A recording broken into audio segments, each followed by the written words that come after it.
Hi guys, I am Arhan from Mumbai. Solapur में रहने वाले एक ऐसे परिवार की सच्ची खौफनाक कहानी मैं आप लोगों के लिए लेकर आया हूँ, जिसे सुनकर आप लोग सोच में पड़ जाओगे। लिटरली सपने में भी आप लोग नहीं चाहोगे कि ये सारी चीज़ें हमारे साथ हो जो सना और उसके परिवार के साथ हुई थी। जब मैं ये कहानी सुना तो यार मैं खुद शॉक्ड हो गया। तो अब सोचो कि जब आप लोग सुनोगे तो आपको क्या फील होगा।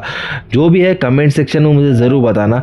लेकिन कहानी आगे बढ़ने से पहले मैं आप लोगों से इतनी रिक्वेस्ट करूंगा कि अगर आपको ये कहानी अच्छी लगती तो प्लीज़ लाइक करो, चैनल को सब्सक्राइब करो, ज़्यादा से ज़्यादा शेयर करो। तो ये कहानी लगभग 60 साल पुरानी है, जब सोलापुर में सना अपने परिवार के साथ रहती थी।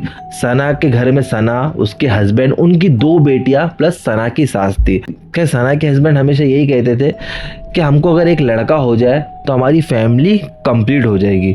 तो फाइनली वो दिन आ जाता है जब सना प्रेग्नेंट हो जाती है और घर वाले ये न्यूज़ सुनकर बहुत ज़्यादा खुश होते हैं। उनको लगता है कि हो सकता है कि इस बार शायद लड़का हो जाए तो हमारी फैमिली कंप्लीट हो जाएगी। दिन गुजरते गए और सना को प्रेग्नेंट होकर लगभग 3 से 4 महीने हो गए थे।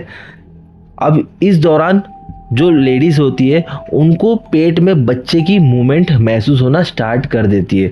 तो सना को जब पहली बार पेट में बच्चे की मूवमेंट फील हुई तो उसने अपनी सास को कहा कि अम्मा मुझे बच्चे की मूवमेंट फील हो रही है। और ये बात उसने अपने हस्बैंड को भी बताया तो और भी घर वाले खुश हो गए। अब ये वो दौर था जब मोस्टली डिलीवरी घर में ही होती थी, मतलब हॉस्पिटल नहीं लेकर जाते थे। अगर हाँ कोई क्रिटिकल केस हो तो उस टाइम पर हॉस्पिटल लेके जाते थे, वरना मोस्टली घर में ही बच्चे बॉर्न हो जाते थे। बच्चा पैदा करने के लिए दाई माँ होती थी। और यहाँ पर एक पॉजिटिव बात ये थी कि सना की सास ही दाई माँ थी, यानी कि उस गाँव में जितने भी बच्चे पैदा हुए थे तो उनको पैदा करने में हेल्प की थी सना की सास ने। तो यहाँ पर सना की सास ने पूरी तरह से सना के केयर करना स्टार्ट कर दिया और उसको हर एक चीज़ खिलाई जिससे उसको प्रेगनेंसी में कोई भी दिक्कत ना आए। लेकिन अब एक दिन सना को बच्चे की मूवमेंट महसूस नहीं होती है तो अपनी सास को बुलाती कि अम्मा मुझे ऐसा लग रहा है कि बच्चे की मूवमेंट नहीं हो रही है। तो उनकी सास को अच्छा खासा एक्सपीरियंस था तो उन्होंने उसके पेट पर हाथ रख के फील किया तो उनको भी कुछ मूवमेंट महसूस नहीं हुई। तो उन्होंने कहा कि सना हो सकता है कि तेरा बच्चा इस दुनिया में नहीं रहा है। तो सना ये सुनकर रोने लगी, चिल्लाने लगी एकदम, मतलब वो शॉक्ड हो गई क्योंकि ये फीलिंग ही बहुत अलग होती है। उनकी सास ने कहा कि देखो डरने की कोई बात है नहीं, हम लोग शहर में जाके डॉक्टर को दिखाएंगे, हो सकता है कि हमारी जो सोच है वो गलत हो। लेकिन प्रॉब्लम ये थी कि सना के हस्बैंड इस वक्त घर पे नहीं थे, वो 2 दिन के लिए कहीं बाहर गए थे। सना की सास ने कहा कि एक काम करते 2 दिन हम लोग वेट करते हैं, तब तक हमको पता भी चल जाएगा कि ये कुछ और वजह से है या हमें शहर जाना ही चाहिए। और इतने में तेरे हस्बैंड भी आ जाएंगे तो एक आसानी होगी हमको जाने के लिए। तो सना ने कहा कि ठीक है अम्मा, हम लोग वेट कर लेते हैं। अगले दिन सना अपने दोनों बेटियों के साथ उनके घर के आंगन में बैठी हुई थी। अब उनके घर के आंगन में एक मौसम्बी का पेड़ था तो सना उस पेड़ के नीचे जाके बैठ गई और उनके आंखों के सामने उनकी दोनों बेटियां खेलने लग गई। अब देखते देखते मगरिब का टाइम हो गया तब अचानक से सना के पेट में ना उसको कुछ फील हुआ। तो उसने जब हाथ रख के देखा तो बच्चे ने किक मारी। तो सना बहुत खुश हो गई, उसने अपनी सास को बोला अम्मा मुझे मूवमेंट फील हो रही है। तो जब उनकी सास भागते हुए आए, उसकी सास ने जब हाथ रख के देखा तो वाकई में बच्चे की मूवमेंट हो रही थी। तो वो लोग बहुत ज़्यादा खुश हो गए, बोले अल्लाह का शुक्र है कि हम जो सोच रहे थे वैसा कुछ भी नहीं है, बच्चा सही सलामत है। वक्त गुजरता गया और 9 महीना हो गया। अब उनको लगे इस महीने में कभी भी बच्चा हो जाएगा, लेकिन 9 महीने में बच्चा नहीं हुआ। अब अगला महीना 10 महीना आ गया, 10वें महीने में भी बच्चा नहीं हुआ। अब ये लोग बहुत स्ट्रेस हो गए तो उनको लगा कि हो सकता है कि आजकल में हो जाएगा। देखते देखते फाइनली बच्चा 11वें महीने में पैदा हुआ। नॉर्मली बच्चे 9वें महीने में या उसके बाद 10वें महीने में पैदा हो जाते, लेकिन ये बच्चा 11वें महीने में पैदा हुआ था। अब वो बच्चा जब पैदा हुआ तो 2 ऐसी शॉकिंग चीज़ें हुई जिसे देखकर वो लोग भी हिल गए और आसपास के लोग भी हिल गए। पहली बात तो जो बच्चे बॉर्न होते तो उनकी नाभि में एक नाल जुड़ी हुई रहती है जो कि उनकी माँ से जुड़ी हुई होती है, लेकिन ये बच्चा जब पैदा हुआ तो उसके नाभि में वो नाल थी ही नहीं। तो ये लोग हैरान कि यार नाल क्यों नहीं है। और दूसरी जो शॉकिंग बात ये थी कि ये बच्चा दूसरे बच्चे से बहुत ही ज़्यादा अलग था। मतलब दूसरे बच्चे के हाथ पैर सब छोटे छोटे होते, मुंडी छोटी होती है, लेकिन इस बच्चे का जो धड़ था वो तो नॉर्मल था, लेकिन जो मुंडी थी वो लगभग इतनी बड़ी। मतलब एक नॉर्मल बच्चे की मुंडी कितनी इतनी होती होगी, लेकिन उसकी इतनी बड़ी। पूरे आसपास के लोग हैरान कि ये कैसा हो सकता है। वो लोग इस बात को भी इग्नोर कर दिए इसलिए क्योंकि इस बार लड़का पैदा हुआ था और इनकी खुशी का ठिकाना नहीं था कि मतलब लड़का पैदा हुआ। और सना की पहले 2 लड़कियां थी, तो ये बच्चे को देखकर ये लोग बहुत खुश हो गए। उन्होंने सारी चीज़ों को इग्नोर किया, सोचे कि हो सकता है कि वक्त होते होते चीज़ें सही हो जाएगी। तो अब एक दिन सना की सास ने बहुत अच्छी अच्छी चीज़ें पकाई और सना के लिए लेकर आए। माँ मैं काम करती हूँ, पहले मैं नहा लेती हूँ, उसके बाद जो जो आपने लाया वो सब मैं खा लूँगी। अब सना चलेगी नहाने के लिए, अब वो खाना वहीं बेडरूम में रख दिए। अब जब सना नहा के निकलती देखते हुए वो पूरा खाना खत्म, किसने खाया पता नहीं मगर खत्म हो गया। तो सना को लगा हो सकता है कि मेरी दोनों बेटियों ने खाना खा लिए होंगे, तो सना ने उस बात को इग्नोर कर दी। खैर अब एक दिन घर में कोई नहीं था, सिर्फ सना के हस्बैंड और उनका जो बेटा पैदा हुआ वो था। अब वो बच्चे को पैदा होकर कुछ 2 महीने ही हुए थे। अब 2 महीने के बच्चे चलते नहीं है, लेकिन अब जो हुआ वो सुनकर आप लोग हैरान हो जाओगे।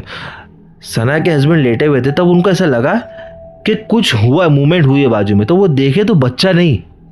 वो हैरान कि बच्चा किधर गया। वो यहाँ हुआ देखने लगे, बच्चा कहीं नहीं दिख रहा, घर में कोई नहीं था। पैनिक हो गया कि कहाँ चले गया बच्चा। तो वो जाके देखे तो ये 2 महीने का बच्चा किचन में खड़े रह के खा रहा है।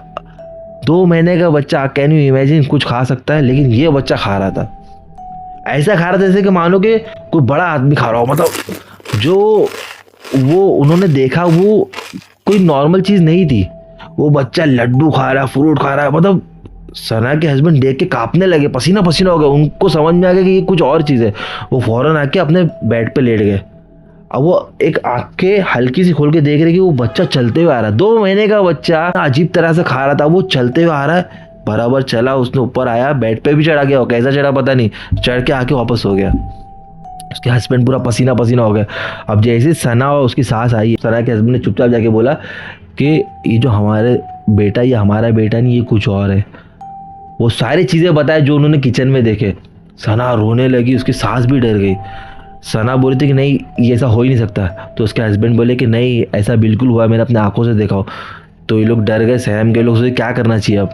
तो बोले कि काम करते हम लोग मौलाना साहब को बुलाते और पता करते कि क्या प्रॉब्लम है।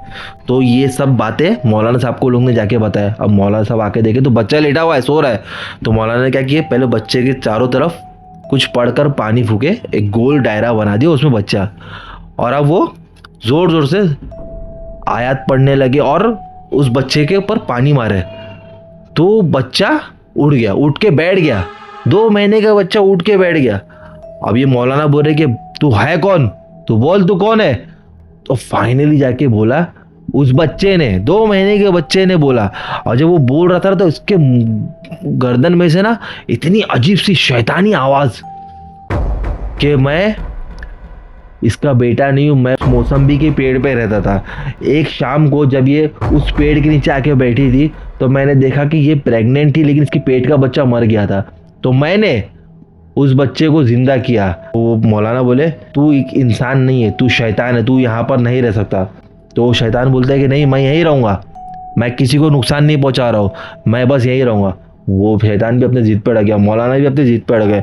अभी अजान हुई है और अजान की आवाज़ सुनकर वो शैतान सो गया। तो उस मौलाना ने कहा कि देखो ये तुम्हारा बेटा नहीं है, ये शैतान है। हमारी बीवी के पेट में बच्चा पहले ही मर गया था, लेकिन वो मगरिब के टाइम पे उस पेड़ के नीचे बैठी थी, तो वहां से वो शैतान इनको लग गया है। इसे जिंदा रखना का कोई फायदा नहीं है, हर एक इंसान को मार डालेगा ये। तो बोले अभी क्या करना चाहिए, तो इसको जिंदा दफना दो।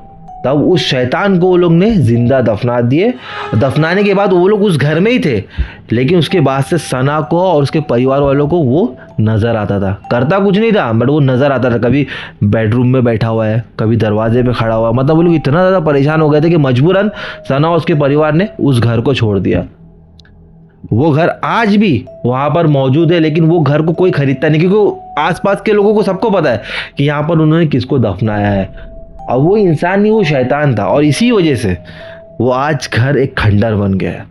आप ये सोचो कि जिसके साथ हुआ है वो क्या महसूस कर रहा होगा, वो किस खौफ में जी रहे होंगे। बस इस कहानी में इतना। अगर आपको कहानी अच्छी लगी तो यार प्लीज लाइक करो, शेयर करो। मिलते किसी नेक्स्ट वीडियो में। Till then bye.